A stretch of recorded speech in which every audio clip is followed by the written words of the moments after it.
Hello and welcome to Lecture 4, the OGSM, Objectives, Goals, Strategies and Measures. So this is a slide we're well used to looking at now when it talks about the key elements of this module. And today we're going to cover maybe more of them than any other day. The focus is on strategic leadership, but what feeds into that is both strategy and the value proposition. Now these feed into every other thing as well, but strategic leadership, the OGSM, is about both strategy formulation and strategy communication, strategic planning and strategic leadership, framework for both of those elements. It's in use today across a number of companies. Sort of the more popular ones I could highlight more in the foreground there, you have Procter & Gamble, Tesla, very topical, and Coca-Cola, quite well known. It was invented by Japanese car companies, for example Toyota, and it's used in Reckitt Benckiser and the likes of both Marks and Spencer's and the World Wildlife Fund as well. So what is it? It's a framework for formulating strategy that, in providing a structure for both thinking and approach, helps people to think strategically. So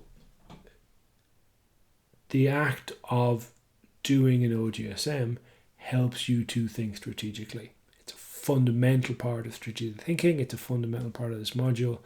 And one of the in-module assessments we have will be to do an OGSM, something I will feed back on. If it's widely understood in an organization, it's extremely effective in communication and in guiding or leading strategy within that organization.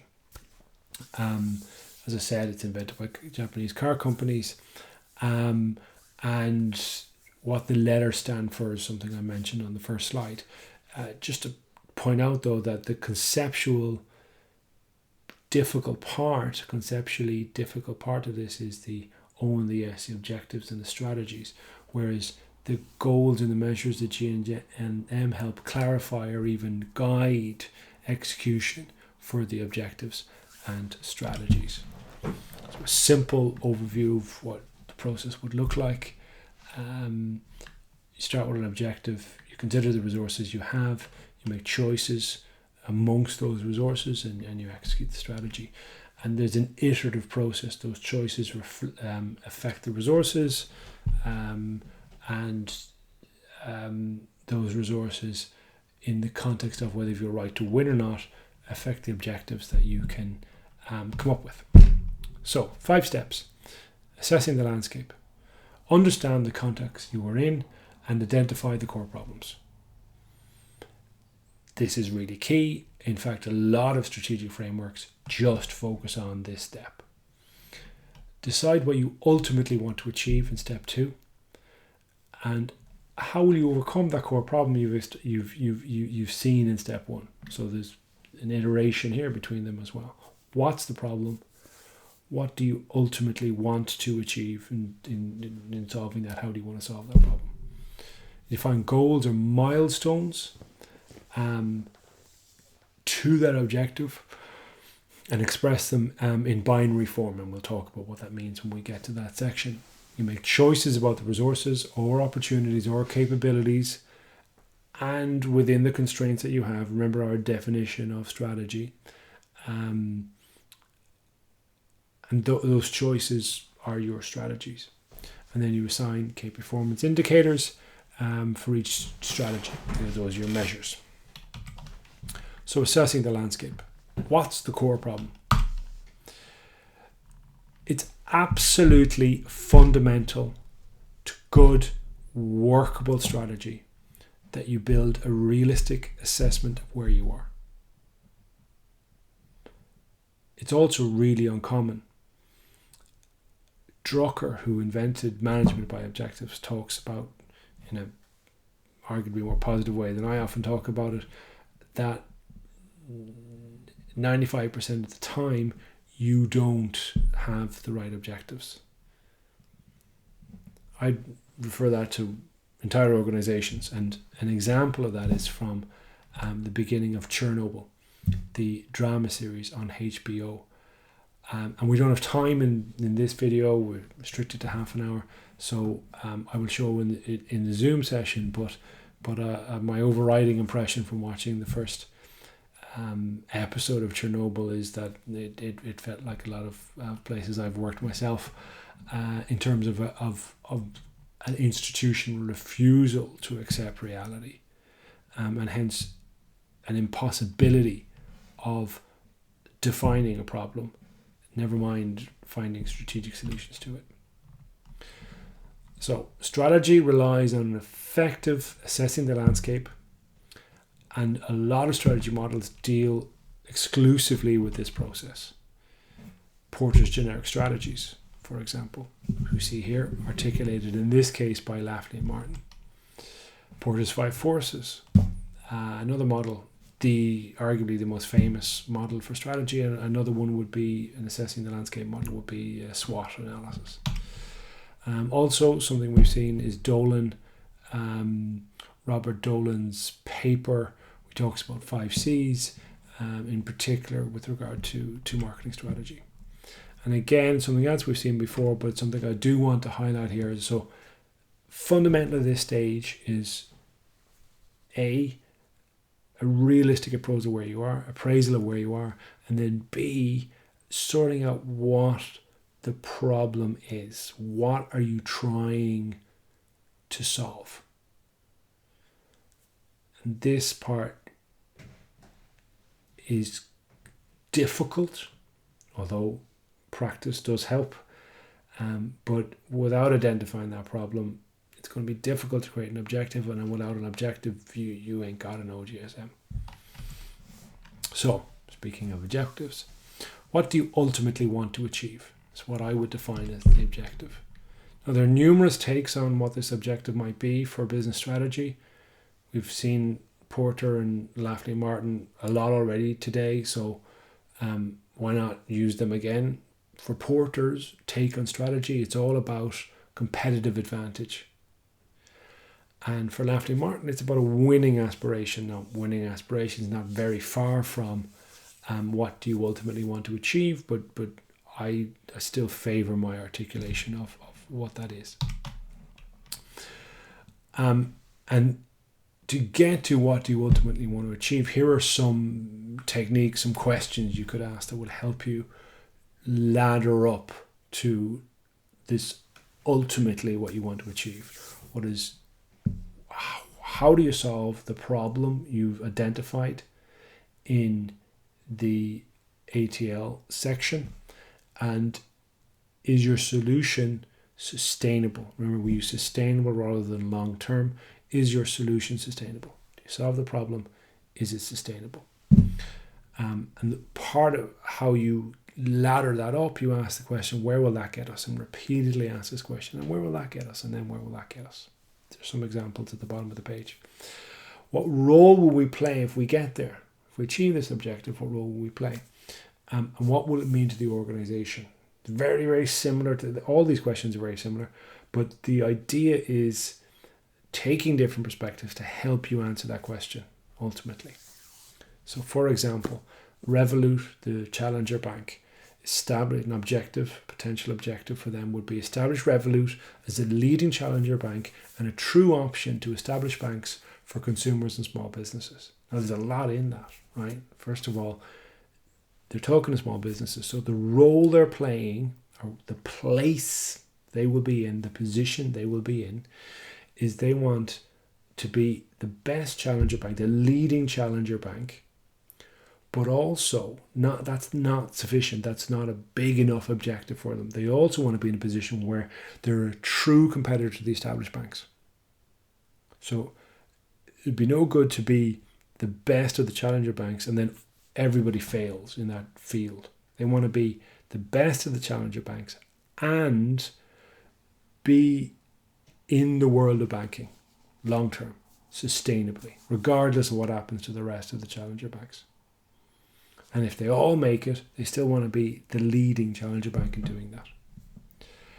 And they talk as well I say I've created this, but they talk as well about who they target. Who is this relevant to? So consumers and small businesses, and arguably they have a narrower segmentation target than that.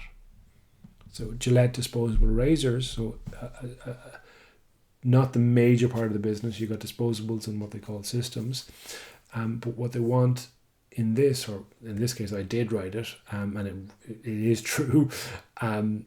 Profitable sales growth to fuel total grooming growth. So the small part of the business is what's going to drive profit for the entire grooming category. So shave preps and systems, and so on. Okay, so that's the role it's going to play. The first one is an example of what will it mean for us if we get there. Like what we're not just the best of the challengers. We exist legitimately within the world of banking. And the second one, the role that we will play if we should achieve this objective. Criteria for objectives within the OGSM. It should be worded as a statement. Okay, you can't say 30% sales growth. It's actually a common error in OGSM. It's just to whack a number in there. This is a statement. It's where it's going to get you, what you ultimately want to achieve. If you do want to achieve 30% sales growth, where will that get you? Will it make you the fastest growing department? Will it make you the driver of growth for the rest of grooming? What will it achieve? So in this case, skipping ahead a little, 30% sales growth could well be a goal for either of the two objective examples on the previous slide. Is it clear and specific? Is it? And this actually has turned out with students. This is a common mistake. It's just not clear enough. It's ambiguous. And so how do we resolve that? And I will have example in the Zoom session. It's a breakthrough. Okay, so it's a worthwhile. And this and at a very minimum, it needs to be sufficient. Will this make any difference to the area, to the company that you're creating an OGSM for? Is it possible? Do you have a right to win? Or are you one of these people that say we need to show some agility? Now watch out. It's easy to get into the weeds. Sometimes, almost contrary to what I've just said, you just got to launch the flipping thing. That's your objective, just to get it out the door. And that's okay. That's okay, so long as you know that's what you're doing. Goals, G in OGSM. So black and white here is on purpose. It's numeric or binary. And what I mean by binary is either you can objectively assess whether it's happening. Is it on or off? Did you achieve it or not? So to be the best golfer in your golf club, you're the best or you're not. Now, yes, you could argue you're number one and that's a number, but that's a binary outcome. Will you hit a timing deadline or not? Have you met that deadline?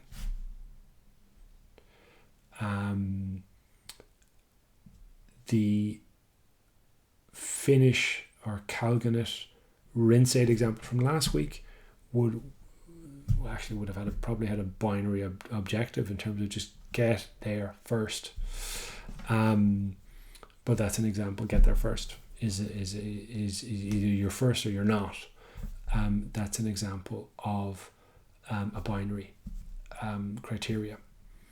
It should clarify the objective. There should be about 4 of them. There could be 2, there could be 5, but 4 feels okay. And there are stepping stones in achieving the objective. So they add up to the objective. It's another common mistake that the goals don't add up to the objective.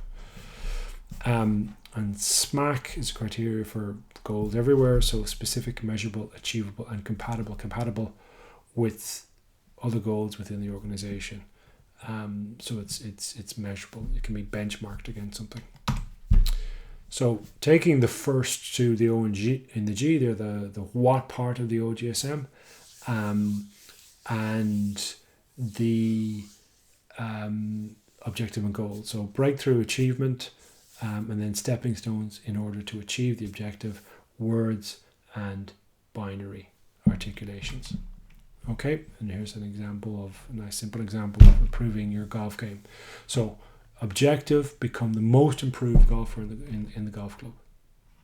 Now, right in here you can apply something to that. It could be where will that get you? You could ladder that up. You could say be the most proud golfer in the golf club because of my success and progress, but that's not very specific. What does that mean? The most proud.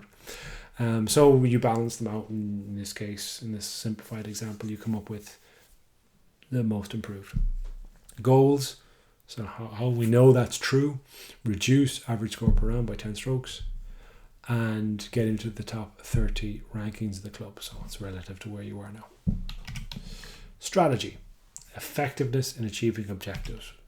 Okay, this is the definition that we've used previously, and then it's sort of a longer version of this: choices that position the firm and effectively use its resources, and I highlight resources instead of resources, capabilities and opportunities. We see them all as one to achieve objectives. Excuse me, I'm boring myself. Strategies, how we plan to achieve objectives. Okay, moving down this scale, OGS. Sometimes this is split into where to play and how to win. Where to play is value propositions, positioning, and how to win is more about effectiveness and how you achieve that positioning. And then, well, that's what it says next. So an example of positioning ideas, so where to play, driving strategy. Remember we talked last week a lot about positioning, firm positioning. Well, here's a practical example of that. So you've got Walmart, the logistics king, with muscle to be the best on price. They're about price and mass quantities. It's their sort of positioning. So you get Target then trying to target another grocery retailer in the United States, and they're trying to compete in this environment with this behemoth of Walmart that they need to take on. So they focus on, they differentiate themselves with a great store experience, with product that is exciting and unique.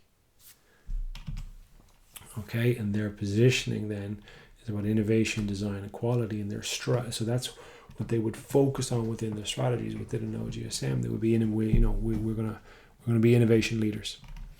We're gonna take design to another level, clarified by the measures, etc.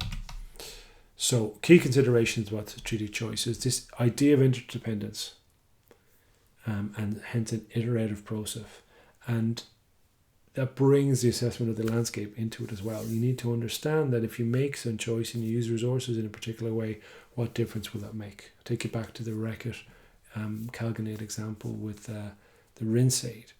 So it's about speed. That's the problem we need to solve. We need to get there first. We need to get to shelf first. But if we're going to do that, we're going to lose out on packaging. We're even going to lose out on profitability.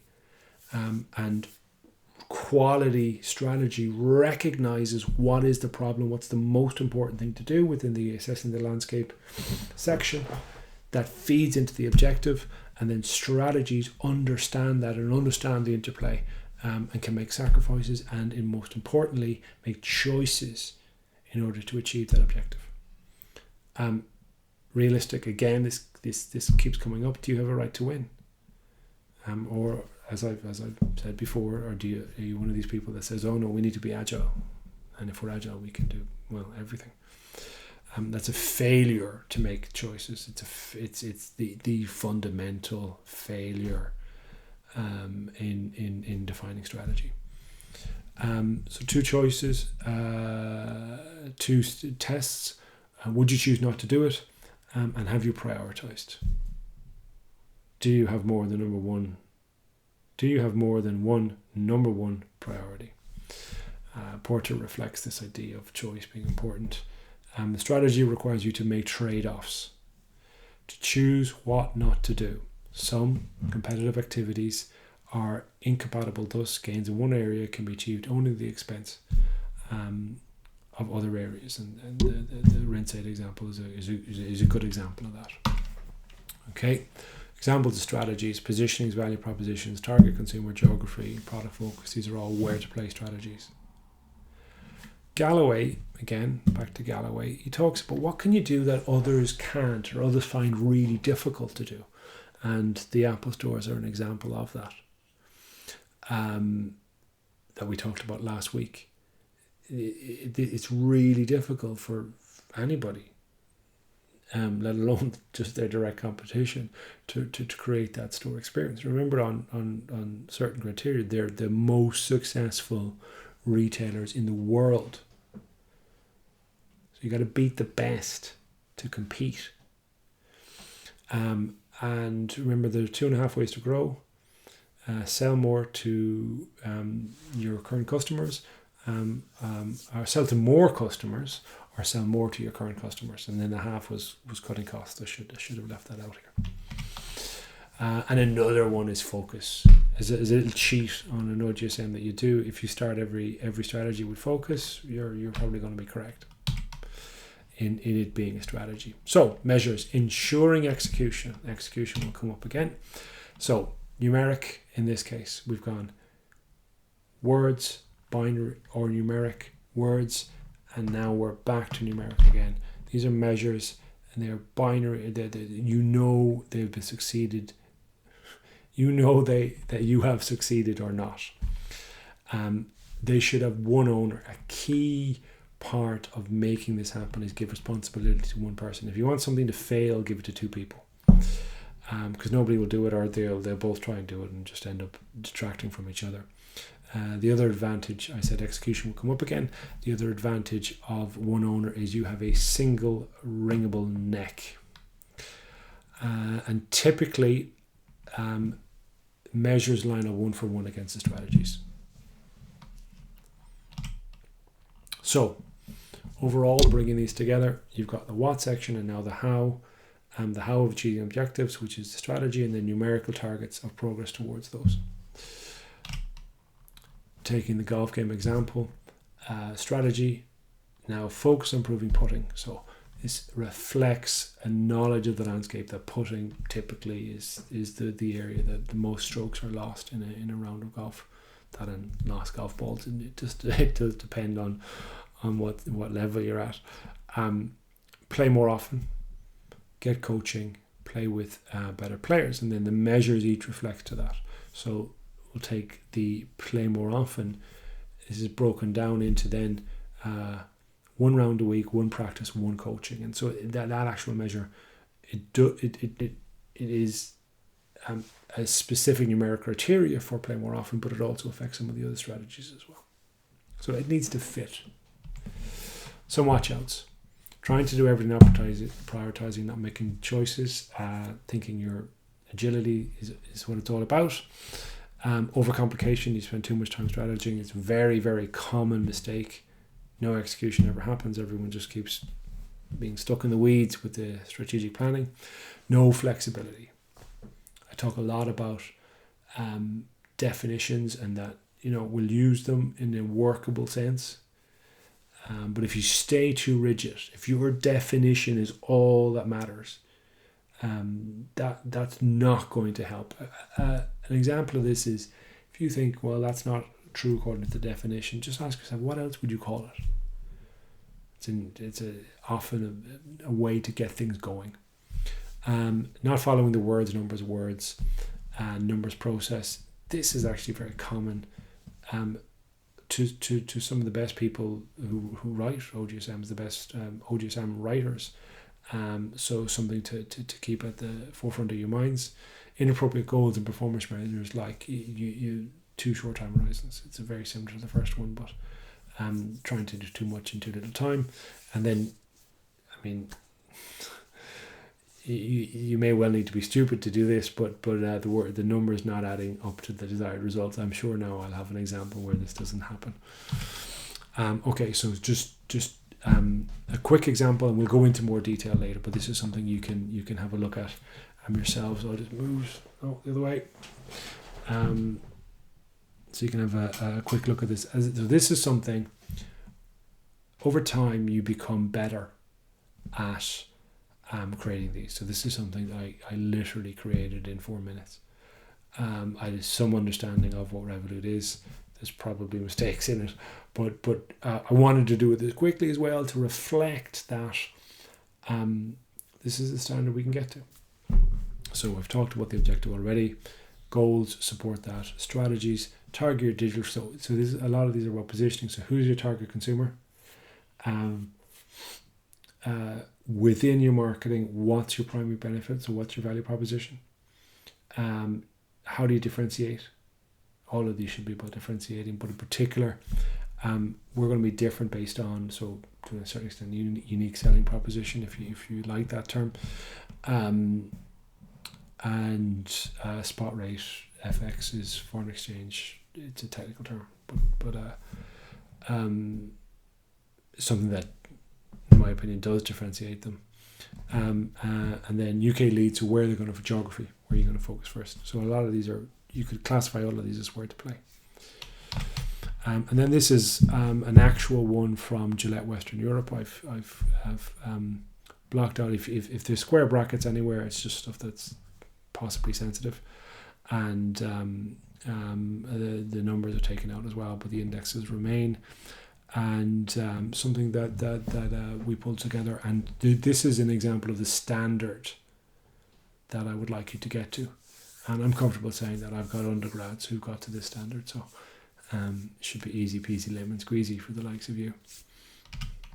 So in summary, this is the process, this iterative process that you go through, and these are the steps.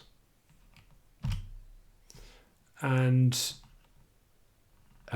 another articulation of those steps. Okay, the reading this week. I've rejigged some of the reading so that you might have seen this before, which is a good thing, I guess. But the Harvard Business Review article from Lafley and Martin, which is the closest thing in an article of that size that's available out there beyond the OGSM video that I've done. Something I've said before, but I will highlight. There's a lot of stuff available on the OGSM that's incorrect. So only go to the sources that I recommend. It's really unfortunate that sometimes students go and they quote sources and they find stuff on the internet that purports to be about the OGSM, and it's wrong. So this video, the OGSM video that's highlighted there, and the Lafley and Martin work, is what I'd encourage you to stick to. Thank you very much.